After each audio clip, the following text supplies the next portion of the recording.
Hey guys, Tony here, and I know I'm probably a little late answering my own thread here, but just been kind of busy. But anyway, I just wanted to say that I just got through watching a number of responses, and I really appreciate everybody responding. But I have to say, um, after watching a couple videos in particular, great responses from Derek Vaughn and Big Star 1000. Great responses. You guys just really got me thinking, and some of the things you said just really like kind of hit home for me for some reason, and just a lot of truth in what you guys were saying, and just about music and people and vinyl and our collections and things, and I just gotta say, like, after watching your guys' responses, it just really made me feel like really glad to be part of this community. And I'm really looking forward. Derek Vaughn, I just discovered him. I didn't even know he was on here until recently, and I'm looking forward to watching his videos definitely, and learning more from you guys. So with that, I'm gonna lead right into the first question, which concerns your musical tastes. Are they more obscure or more mainstream? And that kind of thing, it's really um, subjective, if that's the right word. Um, what I think is super mainstream is, to other people, to most people, really obscure. Now, to people like us that are into music, somebody Neil Young, let's say, and that's probably a pretty good example. To us, is like super mainstream, and officially probably is. But like, to people that aren't into music, it's totally obscure. I could go around, probably. I work at a pretty big company, a few hundred people, and I'd almost guarantee you that maybe 25% of the people there would even know who Neil Young is. And of that 25%, I bet you at least 10% would confuse him with Neil Diamond. So it's completely subjective, and just depends on what you're exposed to.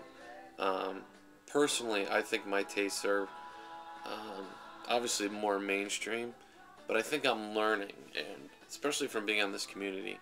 I know I've said it before. I mean, I reached the point where, to me, I started getting burnt out because I started getting burnt out on music because I was basically listening to the same things over and over, and with little means to discover much else. I'm just, I don't know, I'm just kind of at that age. Just started a family, really, and so I don't go out as much. Whereas if I was in my teens or even my 20s, even, obviously that's when I discovered the bulk of what I'm listening to. And it's only from going to certain record stores and this online community that I've really been discovering a lot more music, and I'm like so thankful for that. So yeah, right now I think my taste personally are more mainstream. But then again, some people would say the Stooges are not mainstream. But to us, again, the Stooges are kind of mainstream. But I think my collection is definitely on the verge of becoming more and more like obscure, I guess. Just discovering more music and incorporating that, and it's just such a great thing. Do I think that the reason why I asked this question is that there definitely seems to be, not online, not on this community, but just in the world, there seems to be a bit of snobbishness, I'd say, for lack of a better word, for people that are into strictly obscure stuff and indie stuff, and they almost laugh at somebody that buys a Jimi Hendrix LP or a Pearl Jam LP or whatever, which I think is kind of unfortunate, because I don't see why you can't enjoy the Beatles and then also enjoy something like the OCs, if that's considered obscure. I don't know. It just seems to be kind of a thing. I don't get that vibe from the online community at all, but you know, there's definitely in some people's eyes, there's definitely like a division there. So you're not taken seriously as a music fan or a collector if you're only into mainstream stuff. But and I think that's completely untrue. And um, so I'm just gonna lead right into this next question. Um, what are your feelings? I'm sorry. Where do you see this vinyl community going? Will it fizzle out or continue to evolve? I think it's going to keep evolving. I mean, I wouldn't doubt it if, you know, some people kind of dropped off, just kind of stopped making videos. I mean, things change in your life. But I think that, you know, whoever the first people were that started this, like Dan in Canada, Nathan Morales, Mr. Hall of Fame, um, really, I mean, I think you started something that's going to keep growing. And even if all the current people no longer did it, there's enough people coming aboard to kind of keep it afloat. So I think it'll keep going, which I think is awesome. Um, and like I said, again, watching like these videos and these responses, like, I mean, not only did I really feel part of a community, which is awesome. Um, most times I'm just, you know, I'm making videos and communicating with you guys, but for some reason it just seemed like for me, not even because this was my thread, but because maybe the response is just what people said. It really made me feel like part of a community, like a real thing. So anyway, so yeah, I think it'll keep growing. Um, Judging from these videos, whose collection do you admire the most? This was a tough one for me because, and I'd have to give it to, at least, it's tough to say. Dan in Canada, I think I have gotten a lot more bands that I've wanted to check out. His collection to me is, like, I definitely have a picture in my head of what I want my collection to look like. And that's constantly changing. I've definitely gotten more ideas about things that I've wanted to check out, and he's reminded me of albums that I want to get that, you know. But overall, I think Big Star 1000 has so many things that I've never heard of, but look fascinating. And, you know, I've gotten quite a few things from watching his videos. So, looking at it in a way that whose collection is more like my tastes, I would say probably Dan in Canada, but whose collection would I like to take and, you know, like you guys said, incorporate into your own? I'd have to go with Big Star 1000. But everybody on here has an awesome collection, and compared to mine, I'm like super jealous. I mean, it's the kind of thing where some days I look at what I have and I'm like, you know, I'm doing pretty good. I got a pretty good collection going finally, and other days I'm just like, ugh, you know. It's just one of those things, and me personally, I don't think that this is ever going to stop for me collecting records. I think maybe I'll go through periods where I'll slow down and, you know, go a while without buying anything, but overall I think this is going to be like a lifelong thing. I've been into music heavily since I was like 12 years old, and, you know, I look at it like I'm not into sports. I was never into watching football or baseball. I was always into music and always into reading books. So to me, it's like that.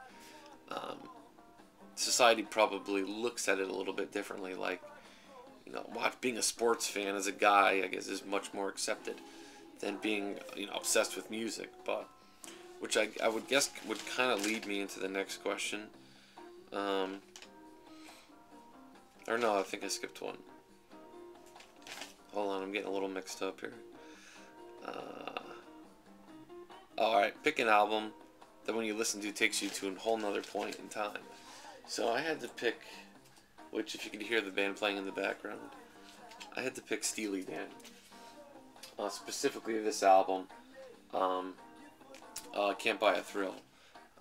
This just reminds me of being like, I want to say 16, 17, and me and my friends driving around in probably one of my friends' parents' car, and we all probably looked like we spent a little bit too much time in the swimming pool, if you know what I mean. Um, but hearing the song "Do It Again," and if you know that song, just the vibe on that song, it's just kind of it just kind of grooves, and it's just one of those things. Whenever I hear that song, I'm just like, it just reminds me of being a kid, being, 16 again, and driving around that night kind of aimlessly looking for something to do, and But yeah, great album. The whole album, actually. I mean, you got, Do It Again, Dirty Work. I mean, just fantastic songs. Only a Fool would say that. Reeling in the Years. So, if you're not into Steely Dan, you got to pick this album up. So, anyway, next question. Name an album that you didn't get on first listen, but kept with it, and now you're glad you did. Now, this may surprise people. I don't know. You could agree with me, maybe. I don't know. But Raw Power, Iggy and the Stooges. I think besides hearing I Want to Be Your Dog, this was really my first exposure to the Stooges. And I just thought, what is this? I mean, if you're familiar with this album, you know the mix on it is just, it's terrible. And just something about the whole thing. It's really aggressive, but I think it wasn't until after I went back and listened to Funhouse and got to know that album that I really went back and got this record and understood it more, and knew what they were trying to get across, and maybe even just more accepting of the sound. I don't know. But now I love this record. But so there you go. Next question. Name a performer whom you dislike but can't deny their importance. The more I thought about this, I think this did come up before, or at least something similar to it, because I'm gonna name the same artist that I named in the other question, whatever that was. But I gotta go for Kiss, and I know some people out there absolutely love Kiss. I just can't get it. I can't understand it. I get it. Maybe it's not supposed to be taken seriously, and there are a few songs by them that I do like, but overall I just don't get it. Maybe maybe if I got into them when I was like 12 or something, I'd get it, which I think a lot of fans did. I just didn't. So I think of them as kind of taking I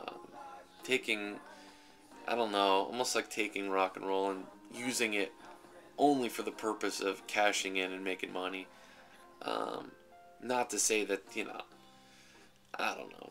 I'm just going to stop now before I piss off too many people. But yeah, Kiss. I can't deny they were important, but I don't know, just they sell themselves like everything. You could buy a Kiss coffin, for Christ's sake. I don't know. But anyway, what do you feel is the biggest misconception when it comes to vinyl? In this case, and I have to answer pretty close to what Big Star 1000 said, is that people in general just think vinyl is dead. They don't. People are surprised to hear that they still issue albums. So, this evening I was at school, and basically for my master's degree, my MBA, part of it is my final project is to create a fictitious business plan. And my business plan, believe it or not, is going to be a record store. And so I'm almost done, but I'm in the middle of developing a whole business plan around this fictitious record store.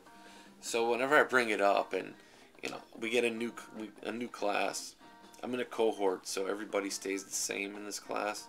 The teacher changes, that's the only thing, and the subject matter, of course. But whenever a new teacher comes in and asks what our final project is, I inevitably say I'm doing a record store, and they ask me why, and I say, I'm a collector, and this and that, and inevitably I get these like snickers and things like that when I say, most vinyl. To me, it sounds better. So people just don't get that. They think vinyl is this antiquated technology that just sounds horrible, and why would you bother with that when you have MP3s? So anyway, so yeah, So show an LP that you've never shown before, but have wanted to. So just to show, I actually picked out two. First off, this album here has got to be one of the finest examples of rock and soul together, I think. Jimi Hendrix, Band of Gypsys. But this isn't the album that I want to show. What I want to show is Band of Gypsys 2. Nowhere near as good as the original. I mean, the first side is the Band of Gypsys at the Fillmore, like this. The second side is just other live stuff, like with Mitch Mitchell instead of Buddy Miles on drums, where they play Voodoo Child at the Atlanta Pop Festival, Stone Free, and Easy Rider at Berkeley Community Center. But still not a bad record to listen to. I don't think I've ever shown either one of these. But yeah, Band of Gypsys, just obviously a fantastic album. So there you go. And this other one here, The Kingsmen, Louie Louie, which I don't know if it's an original. It's definitely an early press. It is on the Wand label, Wand 657, and it's in excellent condition. Really good. Has a big, thick, the heavy cover. So yeah, really fun album there. So I figured I'd show that. Really good shape. So anyway, so there's my responses. Guys, thanks a lot for all the responses on this thread. It's been really cool. I still have a couple more I gotta watch. So yeah, hopefully I didn't leave out any questions or anything. So